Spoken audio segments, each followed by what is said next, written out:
Namaste. This is Dr.Shwetha Anand. Uterine lining, else we call it as endometrium. So endometrium is nothing but the inner line of the uterus. This is where all the important processes happen, where the implantation happens. Endometrium is a very important part which plays during implantation. Is there an ideal thickness of the endometrium? Yes, there is. An ideal endometrium would be anywhere above 8 mm. The appearance should be a triple line or a 5-line endometrial layer with good vascularity.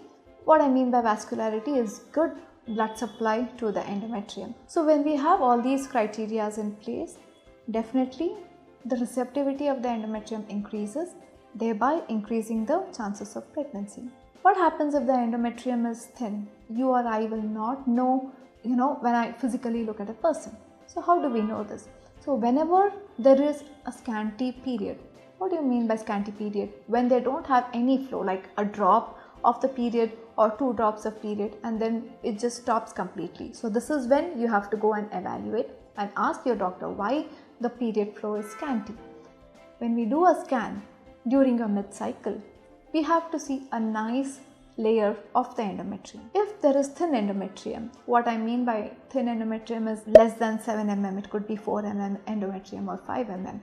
So in this kind of scenario, the embryos will not get implanted, thereby decreasing the chances of pregnancy. Now, how do we improve the endometrial thickness? First and foremost should be the physical activity.